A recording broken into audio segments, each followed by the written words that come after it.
This time I'm gonna be turning myself into the Chainsaw Man from the new Chainsaw Man movie, Rizark.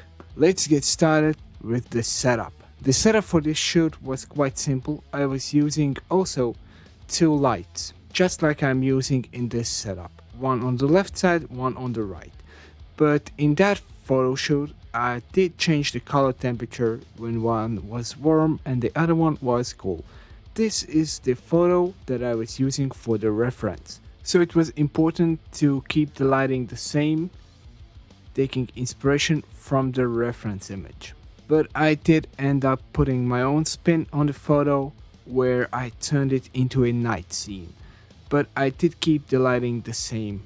The next part was the outfit. I was trying to copy the outfit as best as I could from the original photo.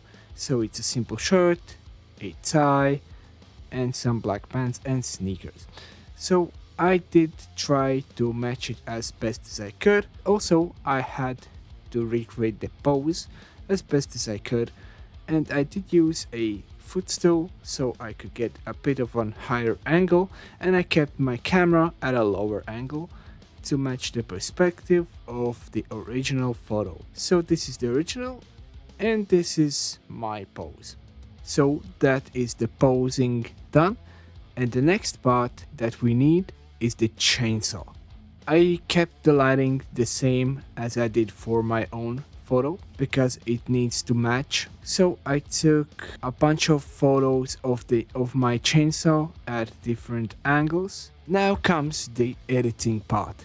I did cut myself out on the neutral background. Now it was time to add in the parts of the chainsaw. One of the most interesting parts was building the Chainsaw Man's head, because I didn't get it exactly like it was in the anime reference. Mine looked a bit rounder. So I cut out multiple parts of the chainsaw, used layer masks and the warp tool to recreate the helmet kind of look, and for the teeth I did use the screws. So this is how I went from nothing to a cool looking head. I also did use some parts of the metal from the chainsaw photos to add to my neck. Adding in the chainsaw blades into my hands was rather simple. I just selected the hands, cut them, sliced them in half and slit in the chainsaw blade. And then it was up to blending and adding in masks to blend the two photos together. The photo looks pretty okay as it is, but the missing touch is the special effects and the blood splatter. I used some Photoshop brushes to paint in manually the blood splatter. I did use multiple tones of the red, going from the darkest to the lightest, and varying the opacities so they would look realistic. And this is the photo with the effects added in. Now it was time to do the background, and this was surprisingly tedious. Tip that I can give you is block out the background. Just grab the reference photo, put it on your canvas, and use just the black and white brushes to block out where things should be, and it's gonna make it a bit easier for you to place the assets in later. For the buildings and rubble and rocks, I did use free photos from the pexels.com. It's one of the best free photo websites you can get, and also Unsplash is another good website where you can get some free images. Then it was time to warp them into place, add perspective, and then one of the hardest parts for me at least was the color matching. So this is the process of me editing the background.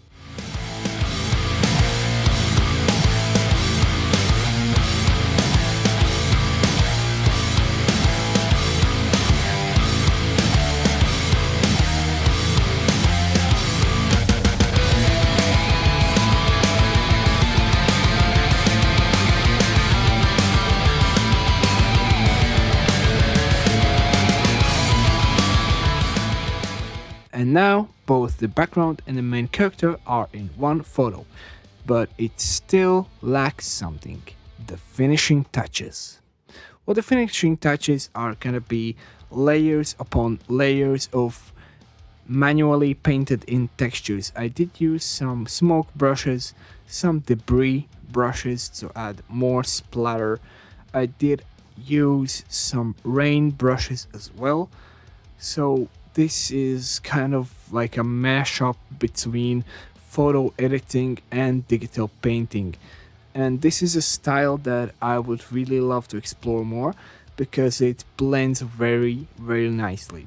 It smoothens out the rougher parts of just image editing, and it adds so much depth into your photos. You should really try doing this kind of workflow where you add in textures and particles, brushing them in. This is gonna be the final look of the photo.